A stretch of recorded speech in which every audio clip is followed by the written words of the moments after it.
We are coming on today to talk about healing chronic illness and autoimmune diseases. And the team over here at Reiki Cafe Community knows all about that in so many ways.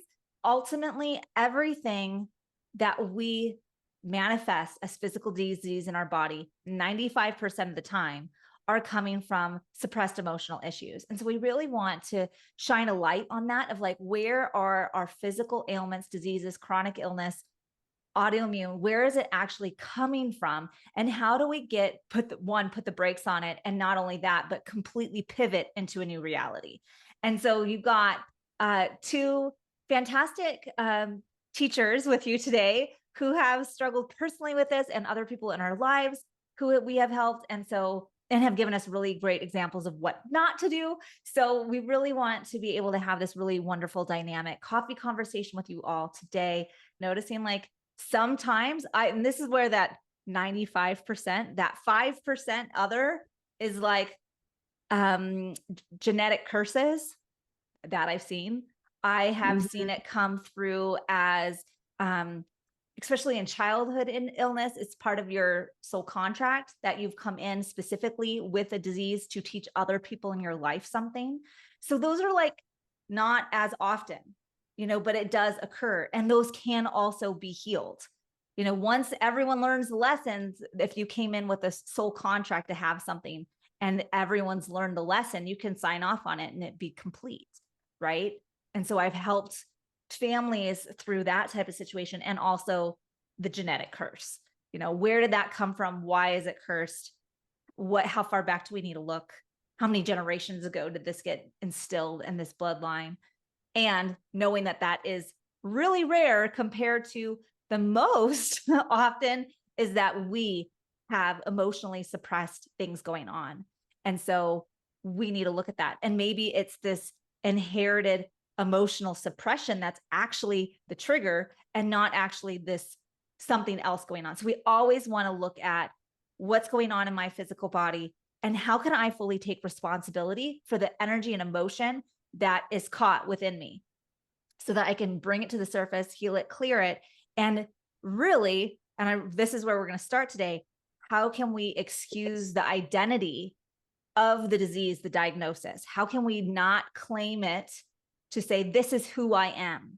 Because when we claim this is who I am ill, I am sick, I am have an autoimmune, like I am, those statements will solidify that diagnosis in your container, in your DNA. It's going, oh, I'm sick, so I'm just going to replicate that, right? And we need to cut that off. So I'm going to hand the mic over to Shantel, and we can start off this conversation with, how does this look for you? What do you have to contribute? Because I know we both have our stories. Definitely.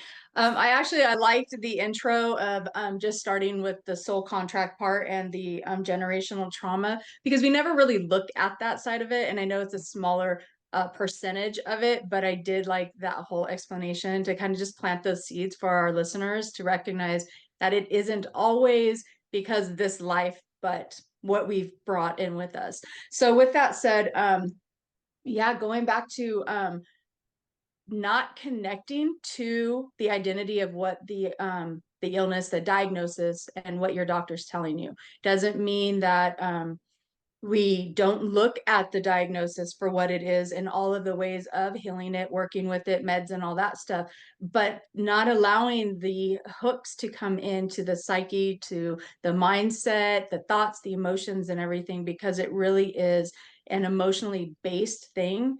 Or at least I feel it is, that when we are suppressing our emotions, going through traumas, this creates dis-ease in the body.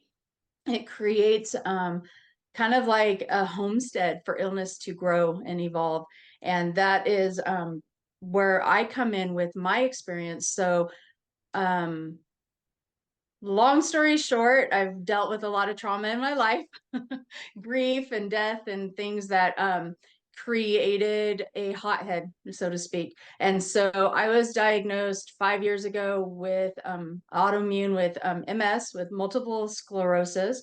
And so with that, I started receiving symptoms of eye issues, vision, that kind of thing. And so when I went to the doctor, they gave me this diagnosis with a prognosis that was actually really, really scary, saying that I wasn't going to walk, I wasn't going to see, I wasn't going to have all this experience. And in my life, like everything was going to come to an end. And I said, no, that's not my life. That's not where I align to. And because of that mindset, I went in search of holistic practices, which I found Reiki. I changed my diet, which we'll get into that, and different things. And so I realized what happened is I didn't align with health, like disease and illness. I aligned with health and wellness. And when I did that, it changed my mindset and everything, all the chemistry in my body. And I've been completely symptom free for almost 5 years now. Like it's not even in my field. Like I don't even acknowledge it. It's not a part of my world. But that's my experience in how I looked at it Yeah. and how I didn't want it to dictate my life. Well, and it's interesting because I think so many of us, especially in this day and age of things are very rapid. There's a lot going on in our society and our culture. And, it's very different than 100 years ago. Like if you wanted to send hate mail, you had to give it to the postman and you'd be lucky to send it in 2 weeks. Now it's just hate comments left and right on the internet, like we're just living in a really fast society. And so things hit a lot faster. And for me, it was also like long-term stress, long-term chronic emotional abuse from my ex-husband. It was a really difficult marriage, getting out to be safe, like all of these things. And that was stored. The trauma of that situation was stored in my body. And it wasn't until I started having autoimmune issues arise that I really was like, I need to look at where this is coming from.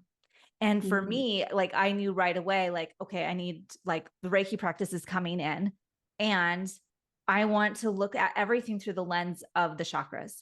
And so as I was healing, I was like, okay, what's root chakra about? What's sacral chakra about? It wasn't hyper focused on one, it was all of them. And I moved through them strategically. And in that going, okay, we're going to take the time to heal this, and then we're going to move on and we're going to take the time to heal the next one. And then we're going to move through all 7 and notice how it relates to my physical wellness and well-being. So even though I was having significant health issues, and, I also want to bring up, oftentimes, especially for women, it's really hard to get an appropriate diagnosis. Like how long does it take to get a diagnosis? And then trying to find some type of support around that. It can be really difficult in our society to be listened to be heard, and going, now it makes sense in my head what it is. And now I'm going, I don't want to identify it. Right. It was, for me, it was like, I had gone to numerous practitioners, including medical doctors, and no one was asking the crucial question of how much are you actually bleeding every day? like that seemed really kind of important. And so without too much information, like I don't want to go TMI on y'all, but it took like about a year for to finally land in a naturopath's office. And she asked that question and she immediately called up to the hospital and was like, you need to get her in now. Like I was in a position where I'm like, I'm not going to survive this and no one will give me the time of day. And so that was really hard. Just tapping on that, mine was the doctors were it was sinuses. They were saying I was having a sinus infection and they were stuck on that for like 6 months. And it wasn't until I went to my actual eye doctor who said, no, you have something neurologically going on because your eyes are healthy and everything with my sinuses. And then when I went back to my primary, he goes, I wouldn't do an MRI for you. He goes, but you have this referral that I have to do now. And I was just like, he's like, I have to honor it. And I was like, well, thank God. But by the time that even happened, but yes, it takes so long for them to even acknowledge it sometimes and ask the right questions. Right. And so part of me is going like, if you have significant, severe health issues going on, you're bleeding out, your vision is going away, keep searching for your answers, because it's part of the healing journey. To go, okay, I'm in a crucial place that if this keeps going, I'm going to be stuck in bed and probably dead in 6 months. Like, we need to change that course as well. And so even if it was like, for me, it was 10 years plus of chronic stress that came to a point of coming to this point of at a head. Right. And so it's not like, for me particularly, like, I needed to change the course of a lot of things. It wasn't just one thing.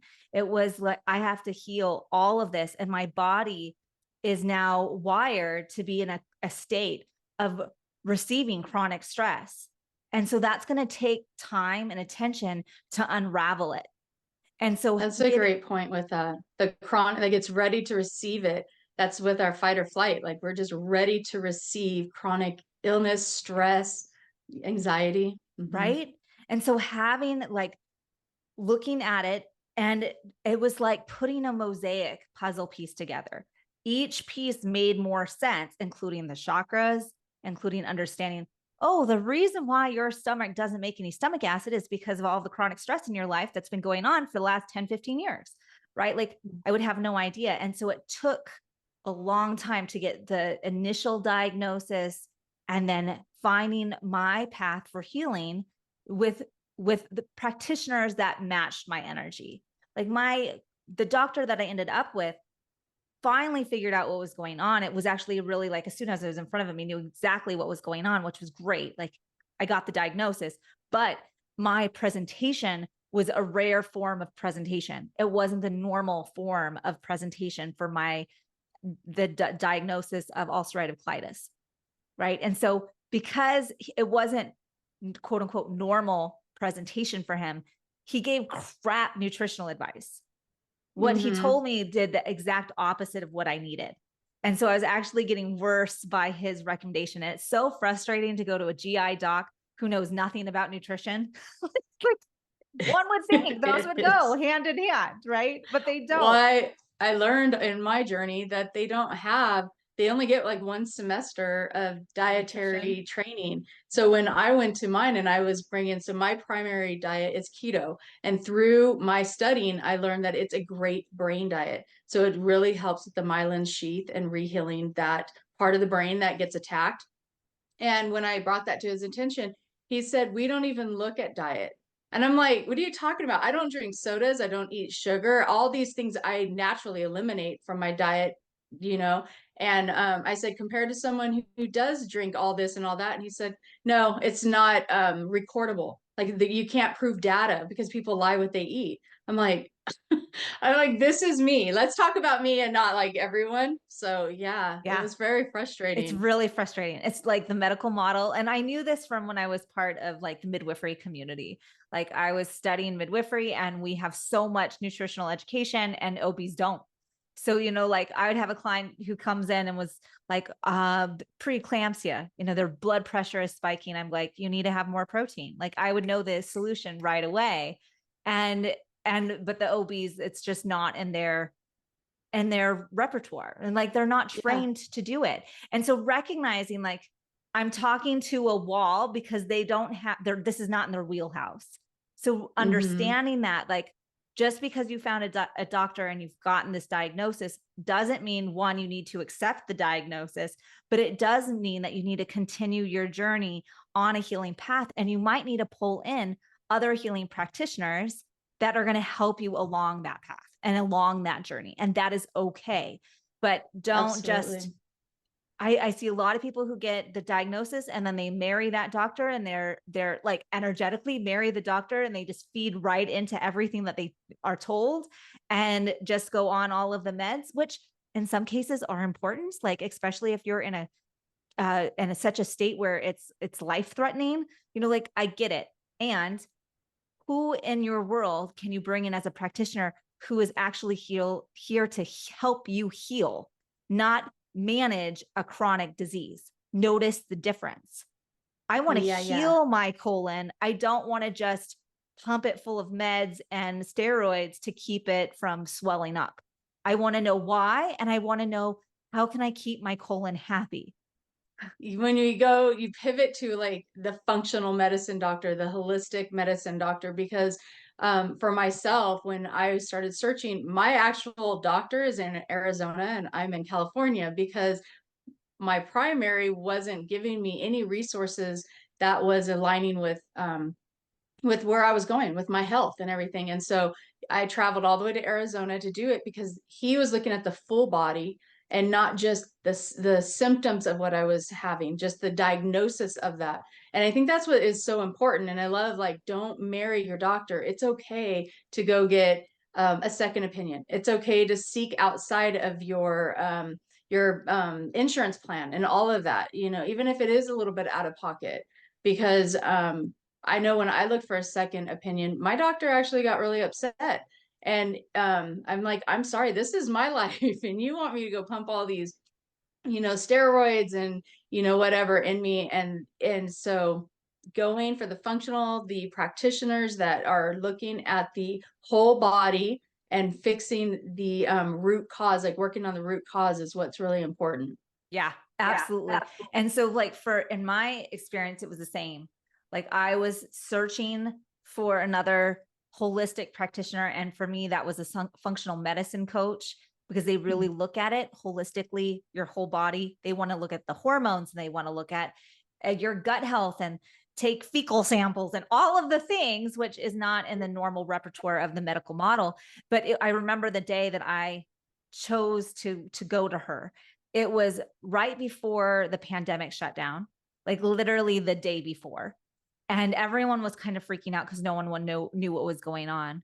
And I remember sitting in my car going, well, I can either go to the emergency room and probably spend $2,000 on a procedure and keep doing that for ever, like every 2 months having to go to the emergency room to get a procedure, or I can spend just that much amount of money on this functional medicine coach and actually have real change and trust that food could be a solution. And I remember just the people in my life going, like, rooting for the medical model and going, it's not a solution. It's a temporary, you know, let's make it through this week instead of like dying, right? And going, this isn't working for me. And I remember going to the functional medicine, signing the contract with my functional medicine coach, and she gave me a diet plan that healed the issue within 2 days.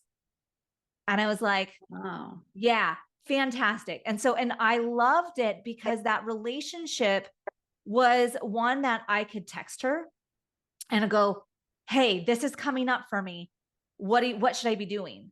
And it was such a different relationship than with the doctor's office, right? You call up to the doctor's office, they'll tell the nurse will tell the doctor may or may not get back to you. It may have to go through the nurse, and they don't have the information that you want anyway, right? Like it was so And they're in and frustrating. out of the office in 10 minutes. Yeah.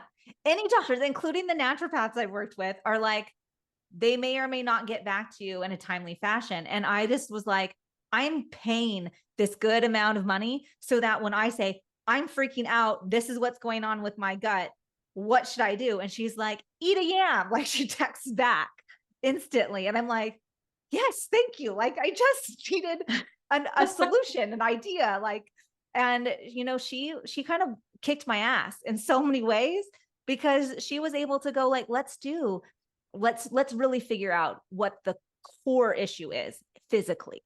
So while I was working on healing energetically, like I was doing my Reiki practice, I was researching the chakras. She was also like, the emotions. She was like, I absolutely hear you. This is an emotional cause. But the thing about gut health is that it takes a decade to get to where you are. And so now we need some time to unravel that pattern and going, what can we do for your stomach and for your gut and all of your digestive system to help it get back on track? So we need to know what's going on in your gut right now so that we know what path to take forward. And so we did a fecal analysis, which was crazy. You know, you're shipping off your poop somewhere to some lab, and it comes back with everything: E. coli, H. pylori, parasite, like everything that I could possibly have in my gut. And she instantly was like, you know what this means? It means your stomach isn't making any acid, because everything that you put in your body, it's going right through. It's not killing off anything. And it's And feeding all the wrong things. right. And so it's just like your bacteria balance is out of control. It's like exactly what the yogurt is all full of your gut, and there's no balance. It's like you have yeast problems, you have overgrowth of this and that and all these things. And but she's like, but what it tells me is that it's your stomach. Your stomach isn't producing any acid. And that's why if you're drinking your raw cow's milk and it's got a trace of E. coli on it, it makes an E. coli factory down in your gut because you don't have any acid. So you know what that's from? From chronic stress. You've had chronic stress. I'm like, yeah, I got 15 years of chronic stress. She's like, okay, so now we've got to heal your stomach to teach it how to make acid again. And I'm like, brilliant. Okay, let's teach my stomach how to make acid again. That sounds like a brilliant solution.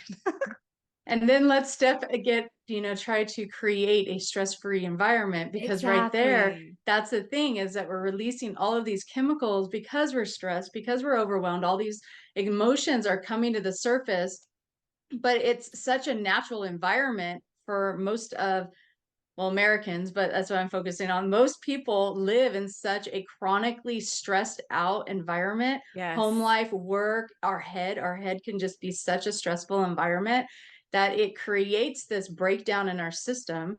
And then that leads to the illnesses that we're talking about. And so it's like, but doing the work, because I know when I started working on my chakras and working on my energy healing, actually, the very first thing I visualized before I even had Reiki or knew how to start energetically healing was my first or second day home, and I was laying in bed and I just started meditating, like, what do I need to do? And I was told I had 10 lesions in my brain. And I was like, okay, that's quite a bit to not know you had your whole life. And so I visualized and saw this purple light coming through my crown, out my feet. And the vision I saw was me running through this grass meadow, and those lesions were coming down and out of my feet, and were left in the grass. Yes. And I hold on to that vision to this day, and it's been almost 5 years, because if they're there in that vision and that grass, that field, they're not in my head. Yes. And so that's a really good like visual of how to remove the illness out of your body energetically by holding on to a vision of health and wellness. Absolutely. And they might go back in and do an MRI and say, well, you still have them. But in my conscious, like wellness right now, my well-being, they're not there. They don't exist. Well, and I feel the same. Like once we get the prognosis, once we have the visual of, okay, we've got 10 lesions. And for me, it was, I stayed awake for my, what is it called? Colonoscopy. Like I want to see, I want to see what's going on in my colon. Don't put me under. And everyone usually gets put under. I was like, no, thank you. Keep me awake. I've been dealing with 10 out of 10 pain for the last 2 months. Like I want to see what's going on.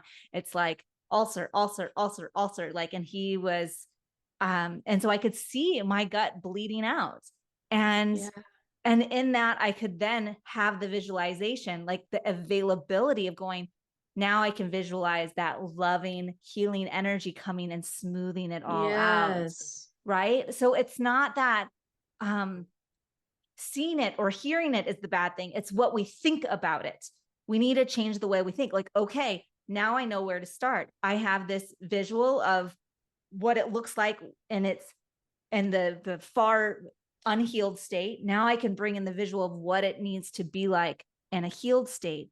And so we can bring in that visualization. And, if we're looking at Joe Dispenza, if we're looking at these other people who this is their story, like you can rebuild the body from your mind, right?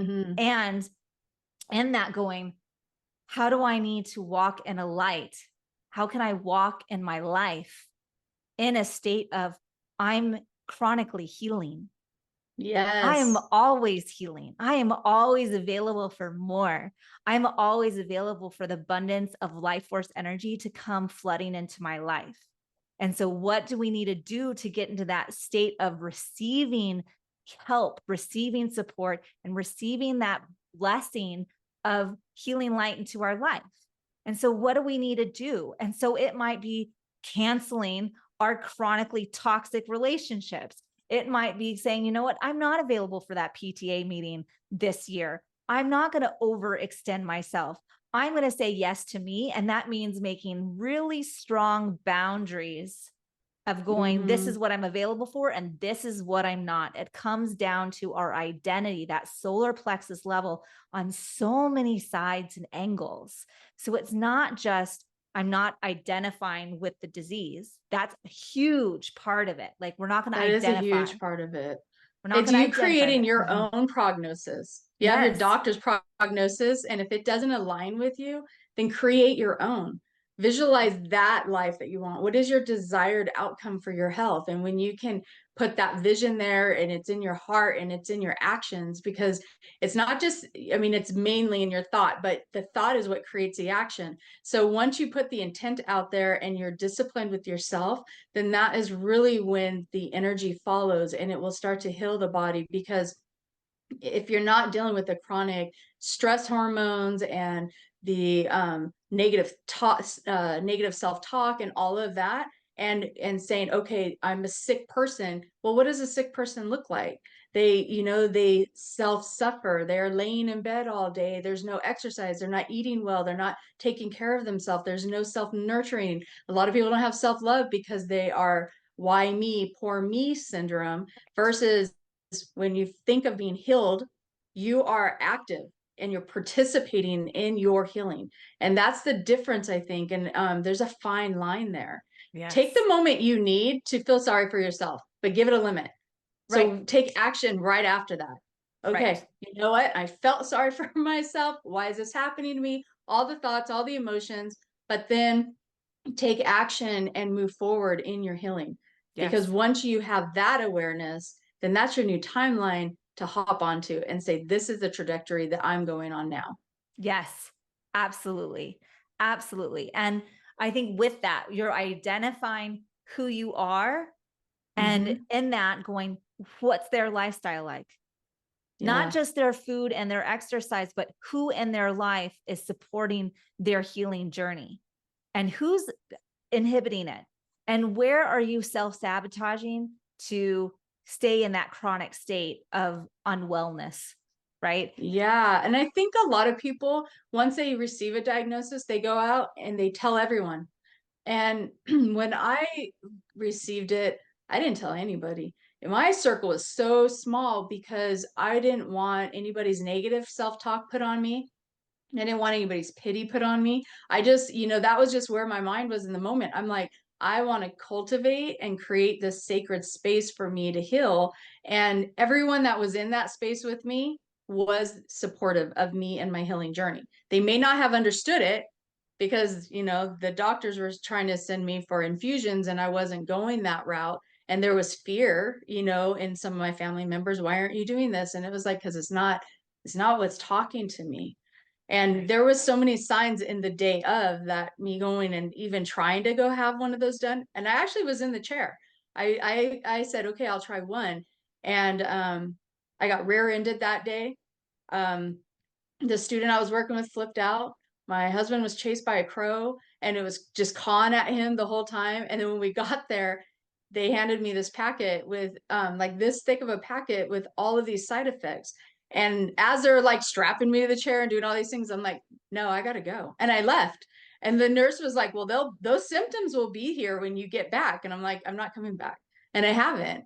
Because then it was like, now I gotta be serious. I just Yep. cut off that kind of treatment. I got to be serious now about my treatment. And I think that's what it takes. It's radical self-care.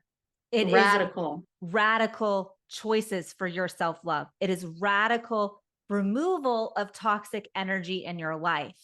What Yes. movies are you watching? What social media are you sucked into? To your partners, your friendships, your family. Who is it like you just need to push and keep at arm's length because their fear is so strong, it's toxic. We need to keep them at bay and going, this is my commitment to myself. And in my journey, I had to give up custody to start healing, and that was really hard because my toxic ex is toxic to my son. Right. And I had to get to that rock bottom place of going, I cannot heal if I have to be mama bear for him. And so this is what I'm talking about when I say radical. It might be, I have to rewrite the script of my life. If I want to survive this and move into a place of thriving, I need to rewrite the script of my life and weave back in the elements like my son at a different time, recognizing that there are things that show up in your life, the teachers, the opportunities of struggle are there to teach you something. And so we have to learn the lessons and come to a place of non-attachment. And when we're non-attached, the outcome of Zach, my son, chose this life. He chose his parents. He knew what he was getting into before he was even born. He knew it was going to be hard and going to be rough. And so as a mother, I have to let him go now, even though he was only 8, and go, if it's meant to be, if he's supposed to be with me, he will come back. And I need to take care of myself right now. And I can't do that with a screaming colic toddler, an ex-husband who's always calling the police, and my son who needs me to be as a mama bear. I have to cancel those things out. And I have to make the change of going, this is what my life looks like. And it's got to be Reiki. It's got to be meditation. It's got to be chakra healing. And when I it's like staking a claim in the ground and calling to the universe. This is what I'm available for. I'm available for Reiki. I'm available for meditation. I'm available for healing and nothing else. Yeah. And so when you come to this place, you are literally pivoting your timeline and jumping onto a new timeline that says my self-worth has an upgrade. I'm no longer available for those emotionally toxic communications, relationships, anything that makes me feel heavy. I'm not doing anymore. And I think that's the power in surrendering. Yes. Because there's a lot of people that might hear that story and think, well, how could you give up your kids? But how can you take care of your kids when you're so sick? So you have to surrender to the things that are so painful sometimes so you can be better. So then you can step up and become the mama bear later, because in the moment you couldn't. And so without judgment where people want to judge, it's like, no, you have to look at the big picture. And when you see the big picture of it, then you can go in and work all the fine details. And so I really appreciate that story of you sharing, because I think there's moms out there, dads out there that probably are in the same situation. They're like, how can I heal myself when I'm struggling with being a single mom, or I'm struggling with, a relationship with my child or my husband or wife or whatever. And when we put ourselves first, that actually will go and heal the relationships that you have. Exactly. Which has happened. And I look back now and I see my son is very well adjusted. He lives with me now. He buys, he just, last night, he saw his dad, he went out for pizza. They have a decent relationship. They're both in counseling together. They're working on their healing story. And he comes home with this sacred masculine book, he's helping coaching his friends who are struggling. He's fine. He is absolutely fine. And from his perspective now, it's very much like, I chose my parents. They have both taught me valuable lessons and I honor both of them, even though it was hard. And so I love sharing that part of it too, of going, and I'm a huge advocate for counseling. And the reason is because if we're stuffing our emotions, it's going to turn into chronic illness. If we're in the therapy or we're having a coach that's helping us process those emotions and releasing them and not holding and harboring them, then they're not, then they're going to be processed. They're not going to dive into your stomach or into your heart or into your knees or into your bones or whatever it is for you. Notice where your energetic weak spots are. Right? We need to recognize our energetic weak spots, right? And for me, it doesn't happen to come through a teacher in the form of a very toxic, emotionally abusive, borderline personality disorder, narcissist, like I needed that. And I'm not going to let anyone make me feel bad about that relationship. I had someone who really was trying to make me a victim. Like, oh, poor you. And I'm like, oh no, he was my best teacher. He was the perfect teacher in my life. And I honor him for to be willing to come into this role in this lifetime as the ultimate asshole. Like, and thank you. He's doing his role so good. He's teaching everybody else how to have the boundaries, right? Yes. And so I honor it, and I'm not going to play the victim. And when we play victim, we're more likely to harbor all of those energetic dis-ease in the body. Hyphenate the word. It's dis-ease, and then it will manifest into physical disease, chronic illness, autoimmune. Yep. And so if we don't play the game of being a victim, going, everything happens for reason and purpose in my life. I have faith that everything is going to bring me to a point of helping my life, making my life the grandest version of who I am. And these are all lessons along the way. What do I need to learn from this? And what I can learn from this is going to help others. I'm going to bring this message to the world. That's why I love doing what I do. It's because, that is the motivating factor right there. And when you can recognize it, because with mine, I wouldn't be where I am right now without it. Exactly. Because there was no Reiki before my diagnosis, because I wasn't seeking it. Then once I got that and I found it, my entire world has shifted and changed. And now when I look at all the people I've worked with and I've helped, and not just with autoimmune, but just on so many different layers, I recognize everything I've gone through in my life has brought me to this point to be able to connect with so many different traumas and stressors and things in life and circumstances with people that I work with. And I think, wow, okay, that's when I can give the lesson, the gratitude and the thanks, because I see it showing up in my life, which is pretty amazing. And it takes a lot of strength in people to be able to get to that place. Absolutely. And a lot of self-awareness and a lot of self-healing. And when we can unpack what it is we've been carrying for 20, 30, 40 years, then our energetic body gets to lighten up. It gets to start the process of healing and releasing. Because once you have that awareness and the boundaries are set further out from your physical body, you really can see and fill your space up with that love and healing and nurturing and the things that you enjoy doing, and taking space and time for yourself. And it's not selfish to say, I'm going to go sit outside for 20 minutes and just veg, whereas that seems selfish. What do you mean? You're not clocked in at 8 and you're not clocked in till 5? Nope, I'm not. Not anymore, because I've shifted. And you start having the boundaries. It's really so much easier to create those healthy boundaries in your life, going, no, I'm not available for overtime. No, I'm not available to run my kids to 10 different activities a week. I got really clear, really fast of going, like, my children don't have extracurriculars. If someone else wants to sign them up, then they're agreeing to take them. Like, I'm not taking them nowhere. I'm not interested. And it's like, this is what my energy cup is. I'm going to fill it up. And then if there's excess, then I'm going to support those around me.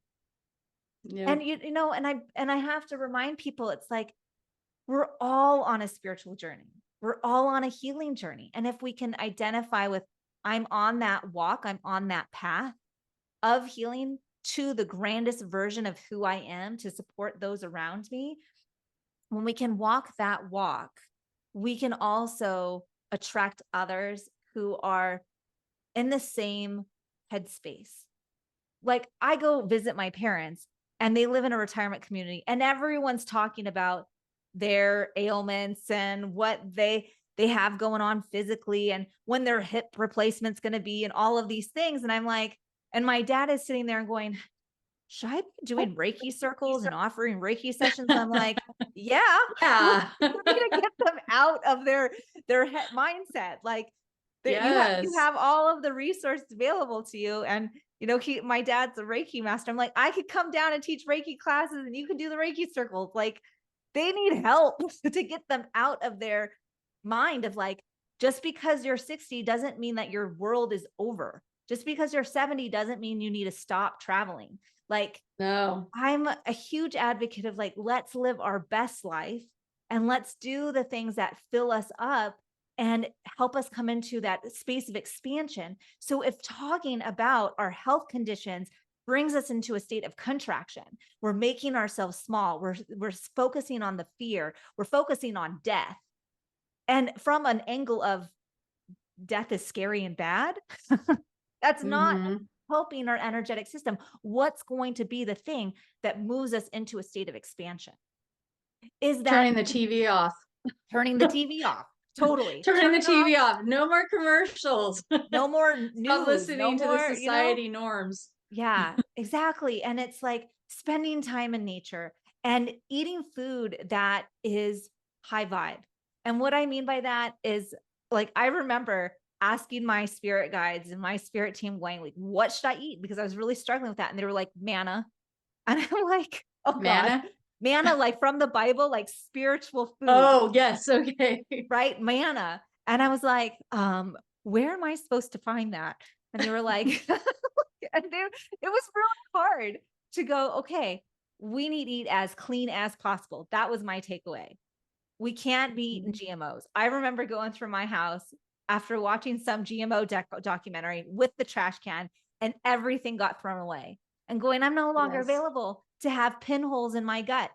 No, thank you. If I have leaky gut and this could be a possible cause, it is not manna. I'm not available for low vibe foods.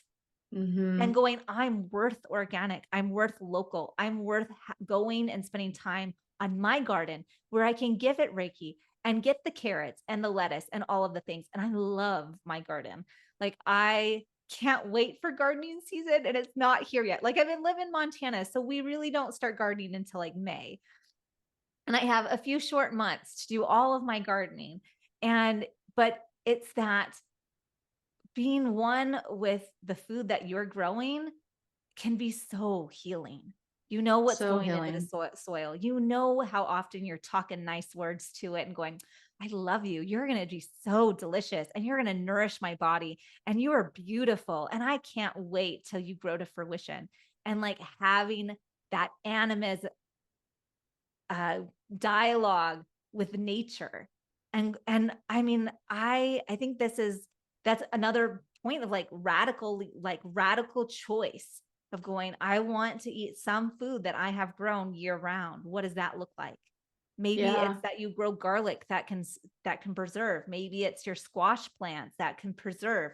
Maybe it's your pickled green beans or your sauerkraut. Like there's all these different ways that you can energetically influence the food that you eat and going, why not? Why are we not doing this? Noticing the type of change we would have in our world if we all had small garden plots.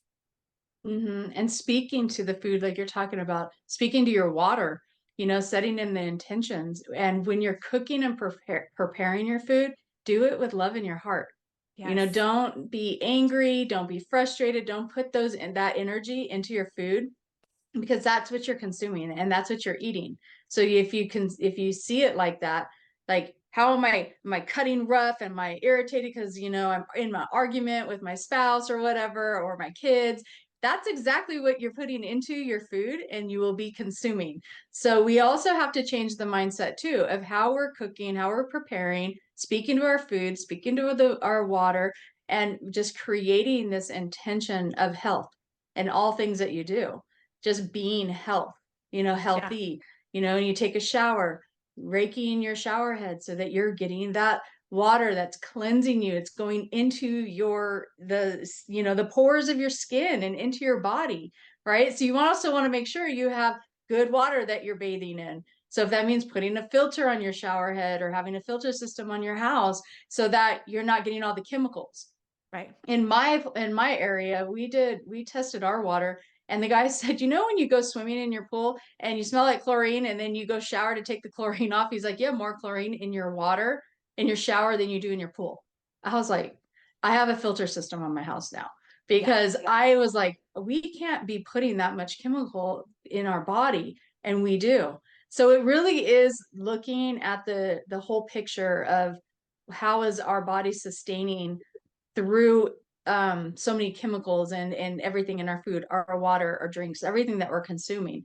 So eliminating as much as we can. Absolutely. And so it's really a holistic process of Yeah, it going, really is. and it's okay that it takes time for your body to match that new energy. There's going to be a time lapse, and to honor the process. I had to lie in bed for about 4 months straight, waiting for my gut to detox and rebuild itself. It takes 6 to 8 months minimum to rebuild your gut lining. I know from firsthand experience, right? But I had layers and layers and layers that needed to be detoxed so that I can move into, now we're just regrowing the lining of my intestines, right? And going, it does take time. I'm worthy to do that. If I'm going to rebuild my body, let's get on board with that. Now, like, you can think of the liver, it changes every 7 to 10 days. The all new, it creates a new. So if you are having liver disease and you're taking time to see your liver healthy and functional, get on board with that timeline. Okay, I have a new liver every 7 days. Bring that, like, it's in the realm of possibility.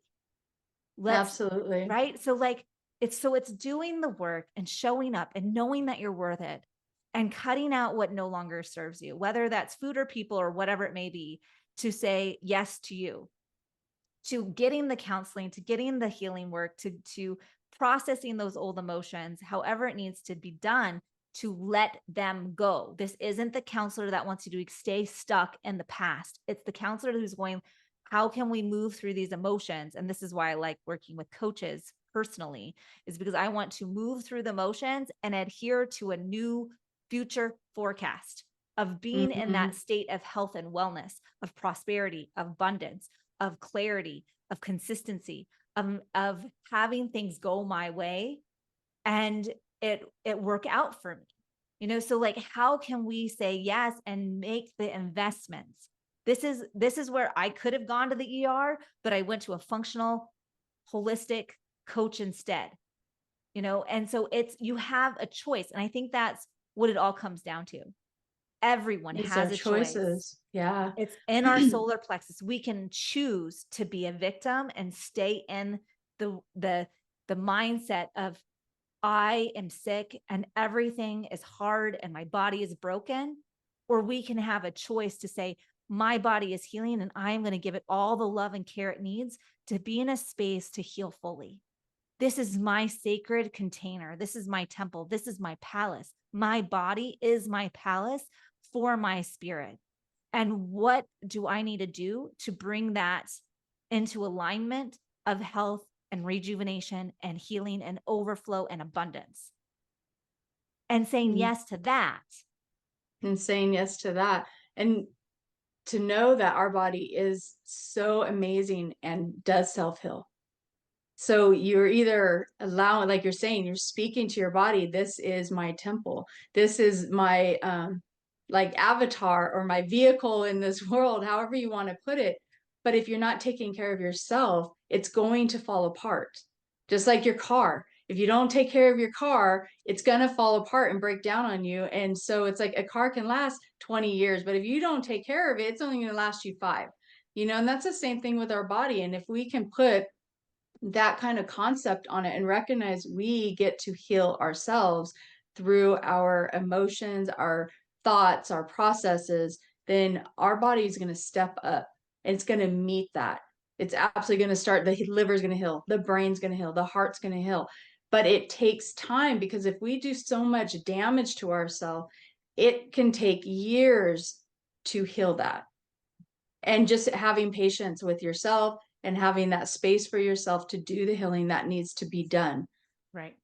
And I think this also speaks to, we may be dealing with generational trauma, right? This is trauma that's been passed down lifetime to from generation to generation.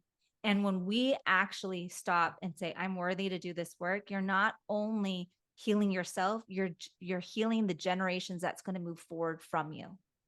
And they will learn new ways of being and new ways of talking and new ways to move with the energy. And there's so many people who are waking up the earth because they're willing to do this healing of the generational trauma that's been occurred in their past timeline. And this is what's bringing us into a higher collective consciousness. We're willing to do the work. We have the tools now to do the work. We have things, everything from EMDR therapy to functional medicine coaching to holistic food, and this idea that organic gardens can heal us. Like, we have so many different avenues that wasn't available 50 years ago, and so we need to say, thank you. Now is the time. Now is the time to heal me. And by doing so, I will heal the earth, and we can all step into a new era of health and vitality. And I think we're doing that. And I think our viewers are going to hear this message, and it's going to help those seeds within them grow, and maybe because they never looked at health in the way that we're talking about it. And I love that, just the vision of that there's people that are going to come to this podcast and be like, you know what? I never thought of that. And I can go out of state for my healthcare if I need to, or I can, like, my treatment comes from Brazil because it's not offered here. That's okay. Not that I had to go to Brazil, but I had to go to Arizona for it. Go outside of your comfort zone. Seek what is calling you so that you can have this really healthy foundation for your body. And we do have a question. What is EMDR? EMDR. Go ahead. It's eye movement. I don't remember EMDR. Do you remember what it is? It's basically it's basically, I know what it does. Basically, it's a therapist. It's an LCPC, like an actual therapist, a counselor, psychologist. And EMDR therapy is where they're tapping bilaterally.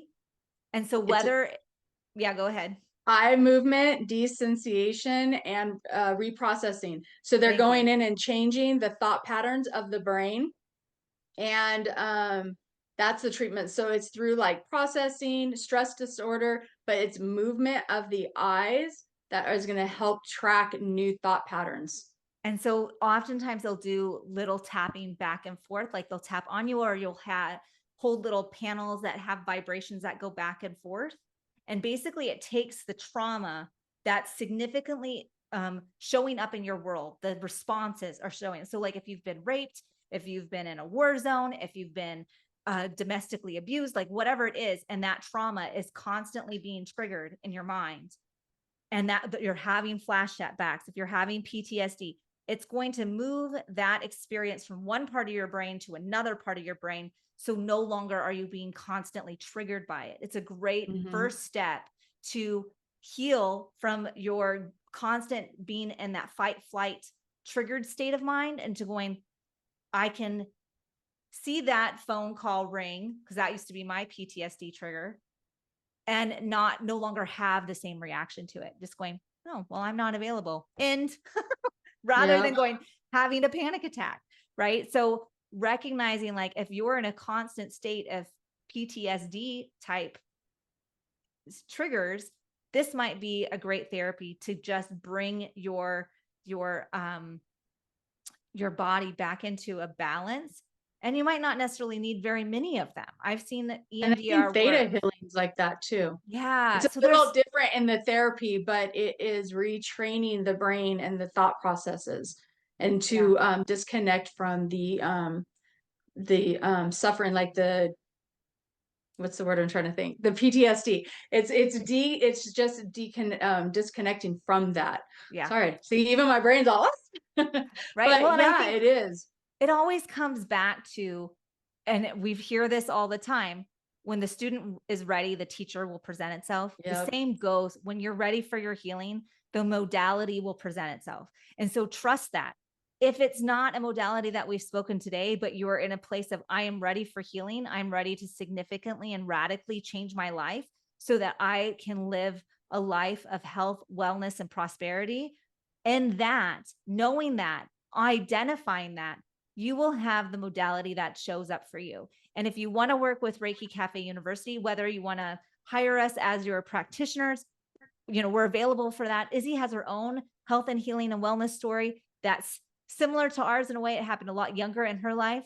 And so we're available for sessions, and we do have the chakra flow. So if you want to get started and using chakras as your path forward, it's a really great course to help you have yoga and guided meditations and understanding what the chakras represent so that you can get started today on that path forward. So I'll drop the link below. If you want to work with us, reach out directly, shoot us an email, shoot us a DM over on Facebook Messenger. We'll get back to you. We really want to support everyone being able to pivot their timeline into the timeline that they want, right? If you want to Yes. live a life of health, let's do this. And we're here to support you. And you have 3 really fantastic practitioners here at Reiki Cafe University who's been through it and no longer has chronic health impacts. We're ready to say yes to our life and expansion. And we want to help you get there as well. So thank you all so very much for listening and letting us know if you have any questions. Feel free to join us over on our Facebook community. It's called Reiki Cafe Community. So be sure to check us out over there. We will also have lots of resources over on our YouTube channel, which is Reiki Cafe University. Now I've got to do a shout out. We just hit 5,100 subscribers over on YouTube. We went up over 2,000 subscribers in the last week. So we made a significant jump. We almost doubled our subscribers in 1 week. And so if you haven't checked it out, I welcome you to go over, like and follow us over there. We always have some really fantastic comments, whether that's shorts or videos to our podcast. So thank you all so much for watching us, supporting us, and we will see you next time. Thank you so much.